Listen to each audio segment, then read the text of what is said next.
मऊ मखमली रसरशीत रसमलाई, दिसायला नाजूक, करायला अवघड अजिबात नाही.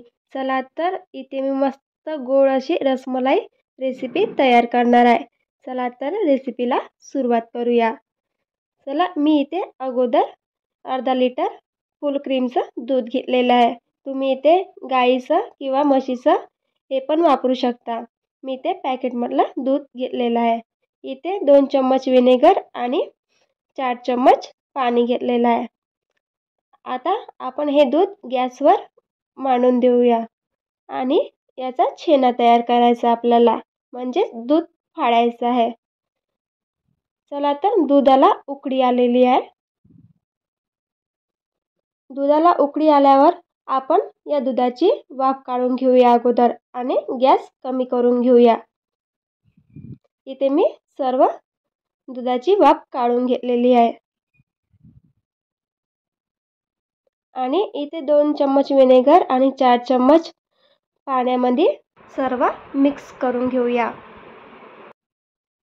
मिक्स झाल्यानंतर इथे मी थोडं व्हिनेगर टाकून दुधामध्ये दूध आपण फाडून घेऊया आणि फिरवून घेऊया. इथे आपल्याला एक सोबतच व्हिनेगर पाणी नाही टाकायचं आहे.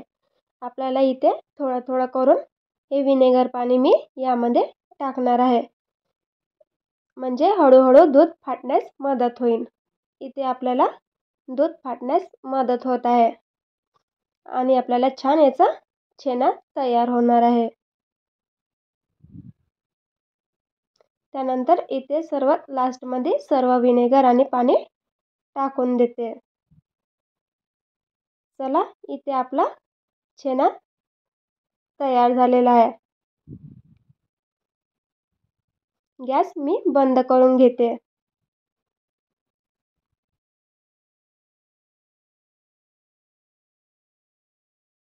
त्यानंतर इथे मी एक पातळ रुमाल किंवा तुम्ही इथे कॉटनचा कोणताही हलका कपडा यावरती चाळणीवर ठेवून हे छेना आपल्याला गाळून घ्यायचा आहे आणि यावरती 2-3 पाण्याने मी स्वच्छ धुवून घेणार आहे. यामध्ये व्हिनेगर टाकल्यावर याचा स्मेल किंवा टेस्ट यायला नको, त्यामुळे आपल्याला हे स्वच्छ 2 पाण्याने मी इथे धुवून घेते आणि रुमाल छान असा घट्टसर बांधून याला अर्धा तास आपण याचं पाणी निथळून घेऊया. तुम्ही यावरती वजन किंवा जड अशी वस्तू यावरती ठेवून द्यायचं आहे, फक्त अर्ध्या तासापुरती. आता इथे आपल्याला रसमलाईचा रस तयार करायसाठी घ्यायचा आहे.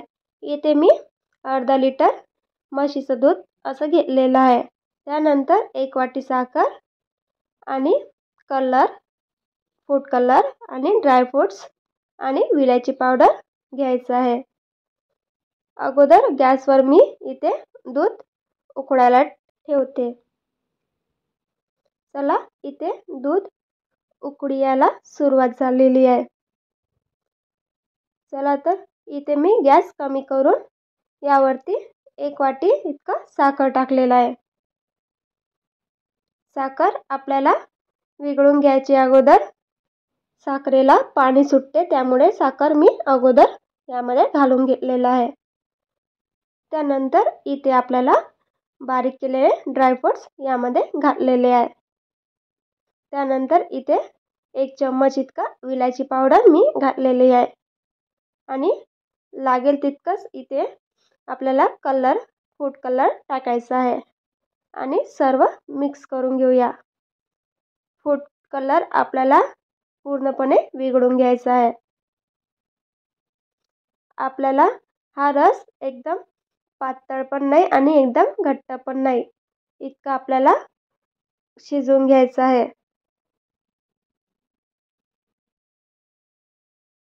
इथे आपल्याला 4 ते 5 मिनिटं कमी फ्लेमवर रसमलाईचा रस आपल्याला इथे शिजवून घ्यायचा आहे. चला, इथे रस आपला तयार झालेला आहे. इथे आपल्याला अर्धा तास झालेला आहे. रुमालातलं पनीर मी एका ताटात काढून घेणार आहे आणि हाताने सर्व स्मूथ असं मऊ असं मळून घेणार आहे. त्यानंतर यामध्ये मी 1 चम्मच कॉर्नफ्लॉवर ॲड केलेला आहे. यामध्ये कॉर्नफ्लॉवर याकरता टाकला की सर्व पाणी ऑब्झर्व करते कॉर्नफ्लॉवर. यामध्ये मी अगदी थोडंसं कॉर्नफ्लॉवर ॲड केलेलं आहे, म्हणजे 1 चम्मच. आणि तळ हात आहे आपला, त्या हाताने पनीर मऊ होईपर्यंत छान असं मळून घ्यायचं आहे. इथे 2 मिनटं मऊ होईपर्यंत लागणार आहे. अशा प्रकारे आपल्याला मळून घ्यायचं आहे. अशा प्रकारे मस्त असा स्मूथ असा मऊसूत असा आपला गोळा तयार झालेला आहे. आता आपल्याला याचे टिक्की तयार करून घ्यायचे आहे. इथे छोटे छोटे मी इथे टिक्की तयार करून घेते. अशा प्रकारे टिक्की तयार करून घ्यायचे आहे. इथे आपले सर्व टिक्की तयार झालेले आहे. चला, इथे आता आपल्याला टिक्की शिजवण्यासाठी 1 ग्लास इतकं मी पाणी टाकलेलं आहे आणि अर्धी वाटी इतकं साखर घेतलेलं आहे आणि यामध्ये टाकून देऊया. साखर छान विरघळून घ्यायची आहे आणि पाण्याला मस्त अशी उकळी आणून घ्यायची आहे आणि यामध्ये उकळत्या पाण्यात आपल्याला एक एक टिक्की यामध्ये सोडायची आहे. इथे आपल्याला एक एक टिक्की सोडायची आहे. एक सोबत टिक्की नाही टाकायची आहे, कारण की उकळत्या पाण्यातच आपल्याला हे टिक्की छान मऊसूत आणि मस्त अशी रसरशीत तयार होणार आहे. चला तर इथे सर्व टिक्की यामध्ये टाकून देऊया. चला, हे मस्त असे उकळायला लागलेले आहे. टिक्क्या मस्त असे थोडेसे फुलले आहे. आता याला आपण एका बाजूने शिजल्या त्या टिक्की आणि दुसऱ्या बाजूला अशा पलटी करून घेऊया, जेणेकरून दुसरी बाजू पण छान अशी फुगेल आणि शिजून पण जाईल. इथे मी 3-4 मिनटं झाकून या टिक्की शिजायला ठेवलेल्या आहे. तुम्ही बघू शकता मस्त असे फुगलेले आहे दुसऱ्या बाजूला पण. म्हणजेच हे टिक्की आपले तयार झालेले आहे. मस्त अशी परफेक्ट टिक्की आपल्याला दिसायला लागलेली आहे.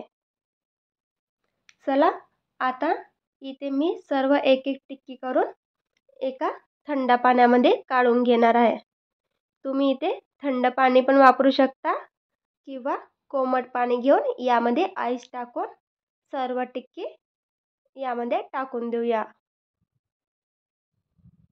हे स्टेप आपल्याला न विसरता करायची आहे, कारण की टिक्की यामध्येच मस्त अशी फुगते आणि मस्त अशी रसरशीत यामध्ये पाणी भरण्यासाठी मदत करते. चला, आता इथे मी हलक्या हाताने प्रेस करून यातलं पाणी काढून घेते.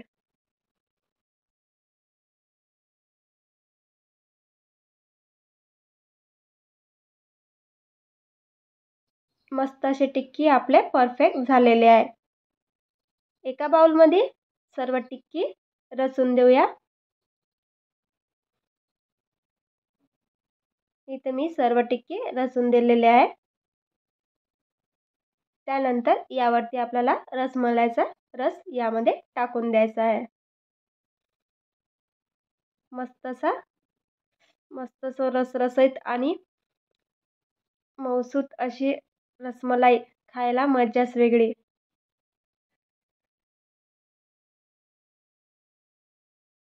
त्यानंतर झाकून मी 1 तास फ्रीजरमध्ये ठेवून देणार आहे. चला तर 1 तास झालेला आहे. फ्रीजरमधून काढून बघूया.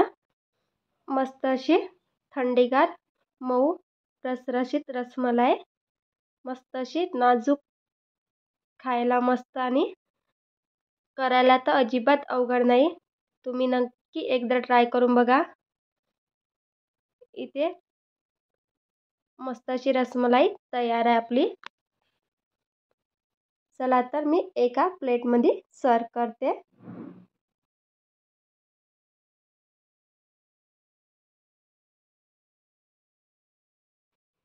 मस्त अशी आपली रसरशीत आपली रसमलाई तयार आहे. अशाच नवीन व्हिडिओसाठी चॅनलला लाईक आणि सबस्क्राईब करायला अजिबात विसरू नका. भेटूया अशाच नवीन रेसिपी घेऊन नेक्स्ट व्हिडिओमध्ये.